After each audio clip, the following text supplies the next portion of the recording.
Hello Internet and welcome to another episode of Experimental Cataclysm. This is a series where I talk about recent changes made to the experimental version of Cataclysm Dark Days Ahead. Honestly, it's been a bit of a difficult week for me and I'm already prone to rambling, so I thought we would make this a short show this time. And frankly, there were not any real huge changes to mechanics or anything earth-shattering, so I thought we would just, keep things brief. Anyway, first up from Joshua Chin, we have a bit of an update to something we discussed last week.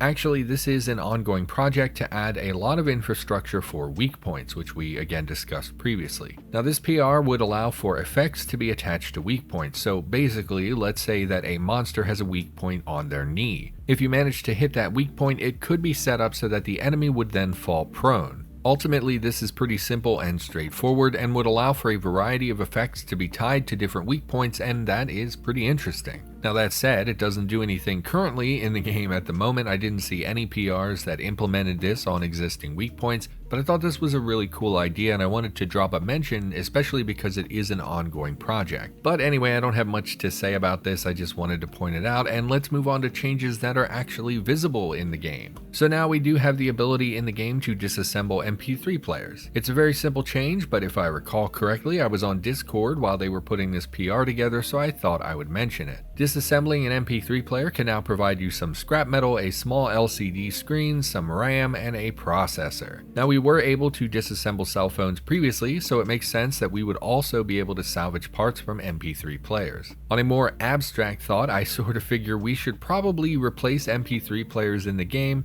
They're much more common than they would be in real life since the majority of users now use cell phones. I myself did buy an MP3 player maybe 2 years ago, and even shopping online, the options were very few because they're just not in demand. I didn't have a real phone back then, but I did want something to play my music on. And of course now I have a smartphone, so what do I use my MP3 player for? Well, when I roll cigarettes, I use the MP3 player to tamp down the tobacco in the machine. Yes, really, that is what I use it for. I mean, it's obsoleted technology, that's my point. We should probably transition from MP3 players in the game and just add that functionality to cell phones. I think would make a lot more sense. But anyway, back to the actual PR, we can take MP3 players apart now, so huzzah, that can get you some, basic electronic components as you need them. Next up, from Mail Clips, we have what might be the single greatest PR ever made for this game. You can now find and craft Reuben sandwiches. And if you don't know what a Reuben is, or you've never been blessed enough to eat one, my heart breaks for you. At its core, it's a corned beef and sauerkraut sandwich and is in fact my favorite kind of sandwich. This PR actually, it's not very significant at all, except that in the sense that it adds another recipe that uses sauerkraut, something that I find pretty often in the game as I'm looting. That's another thing that's probably too common. I love sauerkraut, but I don't think that the average person keeps it in their kitchen, and they seem to spawn just a little too frequently in Cataclysm. Now, I do really love Reubens. They're great. You should go eat one. But go to a deli. Don't go to Arby's. Arby's Reubens taste funny to me. But anyway, we should move on. Next up, we have some changes for pipe spears. This change has tweaked pipe spears, and they now exist in 3 forms. First up, we have a sharpened pipe, which is in fact not a reach weapon. It is literally just a pipe that you have cut down into a point. Now, this is a low tier weapon, and because it requires metal sawing, it's really not viable early game for most players. Metal sawing exists on relatively few items and is pretty often a quality that I don't find for several in-game weeks, so I just don't see this being viable in the early game. And what that means is that the practicality of this weapon is extremely limited. It only really will exist for players that are in the very early game and have lucked into metal sawing. If you're in the mid to late game, you're going to have better options for weapons, so it really just does not apply to that stage of the game. And with the lack of a reach attack and a -2 to hit, this is just flat out a bad weapon in my opinion that you will probably never use. Now, the other 2 weapons that come in the form of a proper reach weapon would be the basic pipe spear and the regular pipe spear. Now, I'm pretty sure the intention was to make a basic pipe spear that is a low tier craftable that does not require specialized tools or skills, and then you could make the upgraded version that requires more of those things. However, the problem is that they present a lot of issues. So first off, the difference between the basic and full version are pretty negligible, only 4 points of difference in damage, but the tool and proficiency requirements requirement is hugely different. This is too much work for too little benefit. Second, the upgraded version rivals the steel spear in terms of damage and whatnot, the main difference between those two being that one requires a forge and one requires a welder. Now I think mostly this is fine, having the ability to craft a decent spear with either of those tools, but I dispute the fact that a few welded together pipes that you sharpen would rival a weapon specifically designed to be a weapon and is properly forged. They just don't seem like they should be on the same level. Welding metal together is not the same as forging a proper spear, and I think this upgraded version of the pipe spear needs to be nerfed to be notably worse than the steel spear. Now all of these things I do want to say they're my personal takes. I think both the basic pipe spear and the pipe spear itself should have their damages nerfed to make them fit better in the hierarchy of spears that we already have, and it really bothers me that you can get an end game tier reach weapon simply by welding 3 pipes together. I really dislike that and I don't think it makes sense. But whether I'm right or not, look, I don't know. There's probably good reasons for why it shook out like this. I'm just offering you my opinions. Anyway, these options are now available for you, and the basic pipe spear seems like a highly valuable, like early to mid game weapon, although that -1 is going to hurt you. I do foresee myself making the basic pipe spear a lot in my future games, so yeah, I just wanted to make you aware of all that. Moving on, we have a change to the surgical Scalpel CBM. Now, for a long time, this bionic was the single best butchery and dissection tool in the game. This doesn't really make sense. Scalpels are not really designed to be used for butchering an animal. In fact, a scalpel could be one of the worst knives you could conceivably use to harvest a carcass. Now this change, this PR, reduces the butchering level of the CBM from 50, which was crazy, down to 14. Now aside from the realism, I think this is also good because it gives purpose once again to butchery tools. You can make a butchery kit or carry a proper butchering knife with you instead of having a permanent butchery tool literally in your fingertips. I don't have much to say about this. I do believe this makes more sense and was just a simple and good change. Moving on, we've got some additions to Hobbies from Shade of Dead, which I also believe was their first PR. Now this simply adds more hobbies to the game. I've been looking at character creation a lot lately, working on my tutorial series, and I'm really pretty pleased with the addition of hobbies in general, and I'm happy to see them being continually expanded. They are recent additions to the game, and because of the new hobbies tab, there's stuff there, but it's not as many as we should probably have. Now as for this change specifically, it adds 8 new hobbies to the game. There's some variety here. They aren't all easily grouped into one category. You'll have to look at them yourself. For example, we've got a backyard griller hobby, a Boston Marathon runner hobby, and a ham radio operator hobby. There's not really a lot of overlap between those 3 things, for example, so it's just kind of a broad scatter of different hobbies. Now I did want to remark on the Boston Marathon runner hobby specifically. It states that you ran the Boston Marathon and it gives you athletic skill. The problem is that the athletic skill is still literally only used for swimming and does not impact running or stamina as far as I know. This skill even is still called swimming in the files. Now that's not a problem with this edition specifically, but it did make me chuckle that making a marathon runner in the game has no impact on running and would just make you a better swimmer. But anyway, yeah, I like seeing hobbies continue to expand. Conceptually, I like hobbies a lot, and the more that they're expanded, the more players will use them. One of my major complaints about hobbies, though, is that there are some that simply give you one trait and nothing else. I'm going to assume that these are just placeholders until we get more hobbies added to the game, but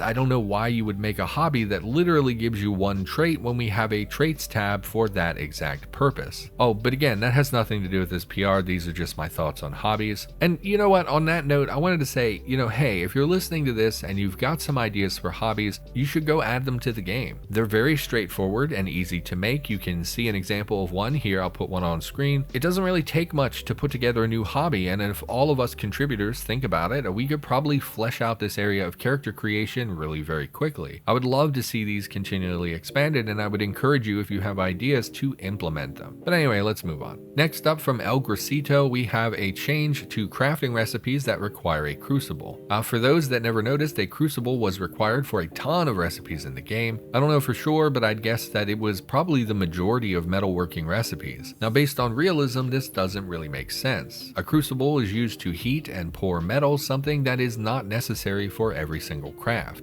For example, making a screwdriver whatever set previously required you to use a crucible. This really doesn't make sense because you wouldn't be casting the rods, you would most likely just be hammering hot metal into the correct shapes. Anyway, this PR has audited some of these recipes and removed the crucible requirement. Not only does this make sense from a realism perspective, but it would also make it just so much easier for players to craft a lot of these things. Making a crucible required clay, which is obtainable but also kind of annoying because most of the time you have to dig it up. It did change quite a lot of recipes, this PR, so I'm not going to be covering them all here. I would just encourage you, next time you get your forge set up, don't put off recipes thinking, oh, I need a crucible. Check the recipe because, you might not have to do that extra work anymore. And then finally today we have a change to the alloy plating CBMs from a noob in disguise. Now previously the alloy plating CBMs were quite nice to find. They gave 0 encumbrance and gave a small but noticeable boost to protection on whatever body part they were installed to. However, this has been changed. It's both a nerf and a buff. Each of them was assigned an encumbrance, so they do have encumbrance now, and they have new protection values based on their body parts. Again, it's both a buff and a nerf. They also seem to have been renamed to intradermal alloy rather than alloy plating, and renaming these CBMs is sort of the part that threw me about this change. The problem that I see here is that intradermal alloy implies that it exists in the skin or is a skin mesh replacement. And that's sort of what I picture. It's some sort of protective mesh that gets, merged into the skin, something you would see in a lot of like sci-fi properties or bionic games, things like that. This is backed up by the fact that they can no longer be removed, and in fact it's specifically referenced in this PR as replacing your skin. So the problem with that is that if it's a mesh-like or it's in your flesh or is some kind of new skin, why would it encumber you? Why would the protection values be as good as they are? It just doesn't really make sense to me. Now, if it were a form of more primitive armor, like getting a steel plate in your head, I would understand the protection at the very least, and to a lesser extent, I would understand the encumbrance. But honestly, using even that example, let's say someone has in real life a plate in their head. Does that in any way actually encumber them? They can still move their head normally, all that movement is handled by the neck. Why would a plate in their head affect encumbrance? So that's a bit of my confusion with this change, and it applies to other body parts as well. I'm not sure that I like this change.